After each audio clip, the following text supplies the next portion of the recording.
আরজি করে ঘটনার প্রতিবাদে জুনিয়র চিকিৎসকদের আন্দোলন বুধবার চতুর্থ দিনে পড়ল। আজও সকাল থেকে মালদা মেডিকেল কলেজ হাসপাতালের ট্রমা সেন্টারের নিচে বসে আন্দোলন চালিয়ে যাচ্ছেন চিকিৎসকরা। তবে জুনিয়র চিকিৎসকদের আন্দোলন নতুন মাত্রা পায়, কারণ আজ তাদের আন্দোলনের সামিল হতে দেখা যায় বেশ কয়েকজন সিনিয়র চিকিৎসকদের। প্রথম দিন থেকেই পুলিশ যেটা বয়ান দিয়েছে যে it is a case of suicide, প্রথম বয়ান প্রাইমা ফেসিয়া, যেখানে পেশেন্টের যে অ্যাকিউজড ভিকটিমের বডি যে পজিশনে পাওয়া যায় 90 ডিগ্রি অ্যাবডাকশন অফ হিপ বোন, পেলভিক ফ্র্যাকচার এবং অন্যান্য আঘাতসমূহ, সেটা কোনো দিন একটা সুইসাইডাল কেসে পাওয়া যায় না, নাম্বার ওয়ান। নাম্বার টু, একজনকে স্কেপগোট বা শিকন্ডি খাড়া করে তাকেই দোষী বানিয়ে দেওয়ার চেষ্টা, এবং বাকি প্রভাবশালী কিছু ডাক্তারও হতে পারে, অডাক্তারও হতে পারে, সেটা এখনও অবধি তদন্ত সাপেক্ষ, তাদের আড়াল করার চেষ্টা। এই আড়াল করার চেষ্টার বিরুদ্ধেই আমাদের আন্দোলন। আমরা চাই প্রকৃত দোষী ধরা পড়ুক, কোনো স্কেপগোট বা ভিক্টিমাইজ করে কাউকে যেন শিখণ্ডি খাড়া করা না হয়। 150 গ্রামের যেটা আপনারা কথা বলছেন, কোনোদিন একজন মানুষের পক্ষে সেটা প্রডিউস করা পসিবল নয়। নাম্বার টু, যেরকম উন্ডস আছে, এই উন্ডস কোনো একজনের পক্ষে তৈরি করা পসিবল নয়। There should be a resistant marks on the accused face.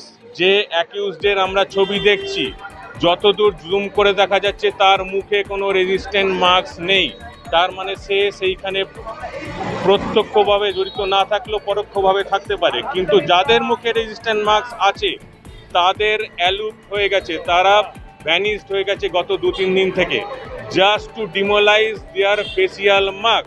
এটা আমরা সন্দেহ করছি। নাম্বার 3, আরজি কর মেডিকেল কলেজে ঘটনার 24 ঘন্টা পর থেকেই ওই স্পেসিফিক ডিপার্টমেন্টে রিনোভেশনের কাজ শুরু হয়, এবং এই যে কাজ শুরু হয় এটাও একটা সাংঘাতিক সন্দেহের জায়গাতে। এত ডিপার্টমেন্ট থাকতে শুধু ওই ডিপার্টমেন্টে ওই সেমিনার রুমের পাশের ঘরেই কেন রিনোভেশনের কাজ শুরু হলো? যেইখানে অ্যাকিউজরা হতে পারে তাদের যে শরীরের যে ফ্লুইড এবং তাদের হাতে পায়ে রক্ত লেগে থাকা যে বাথরুম, সেগুলো ইউজ করেছে, যেটাকে পরিষ্কার পরিচ্ছন্নভাবে মুছে দেওয়ার একটা চেষ্টা। এবং এই সমস্ত কিছু যতক্ষণ না সমাধান হচ্ছে, ডাক্তাররা সিজওয়ার্কে থাকবে। হ্যাঁ, অবশ্যই এমার্জেন্সি সার্ভিস মেনটেন করে আমরা কখনোই কোনো এমার্জেন্সি রুগী ফেরাবো না, ফেরাইও নি। অতীতেও আমাদের এরকম কোনো হিস্ট্রি নেই, কোনো এমার্জেন্সি রুগীকে আমরা প্রত্যাখ্যান করেছি। প্রত্যেকটা পেশেন্ট আমাদের কাছে দামি, প্রত্যেকটা এমার্জেন্সি পেশেন্ট। আজকে এই ঘটনা, আরজি করের ঘটনা, অবশেষে আজকে সিবিআই এফআইআর করে এনকোয়ারি শুরু করলো। এখন চিকিৎসক হিসেবে কি চান? আমি চাই সত্যতা উদ্ঘাটিত হোক, দোষীরা সত্যি শাস্তি পাক। সে শাস্তি কোর্টের তো জাজমেন্ট কি দেবে, কিন্তু মুশকিল হচ্ছে অন্য জায়গাটাই। 1 বছর আগে স্বপ্নদীপ মারা গেছে, সিবিআই হ্যান ত্যান অনেক কিছু হলো, আমরা জাজমেন্ট পাইনি। নতুন আবার ঘটনা ঘটবে, এটা হারিয়ে যাবে। প্লাস হচ্ছে যে ঘটনা প্রবাহ, তোমরাও যেমন জানছো আমিও জানছি, আরজি করে চেস্ট ডিপার্টমেন্ট ভাঙা হচ্ছে। মূল যে যারা আছেন পেছনের মাথা, ওরা একটা স্লোগান দিচ্ছিল, মূল মাথা প্রিন্সিপাল যার মধ্যে ইনভলভ, প্রিন্সিপালকে পাইক পোস্টিং দেওয়া হচ্ছে। হ্যাঁ, নিয়ন্ত্রণ কোর্টকে, তুমিও যা মিডিয়া পড়ে জানছো আমিও জানছি, তাহলে মিডিয়া তো সব মিথ্যা বলছে তা নয়।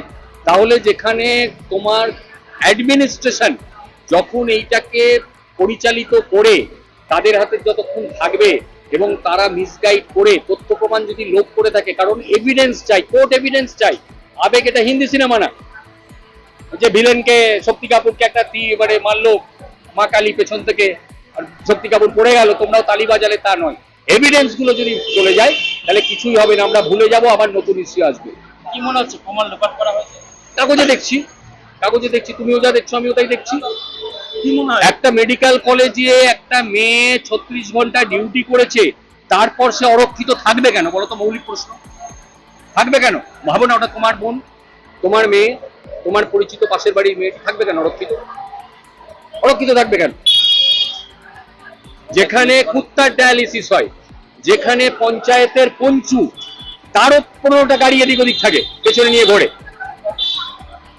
সামান্য পঞ্চায়েতের মনোনয়ন করতে এলে আগে পিছে পাইলট কার নিয়ে ঘুরছে, সেখানে মেয়েটা এরকম অরক্ষিত থাকবে কেন? তোমার কি বিশ্বাস হয় যে একটা লোক ওরকম করে মেরে ঝুলিয়ে দিয়েছে, ওই রকম হয়েছে কাপড় চোপড় খোলা অবস্থায়, একটা সুইসাইড বলে তুমি চালাচ্ছ?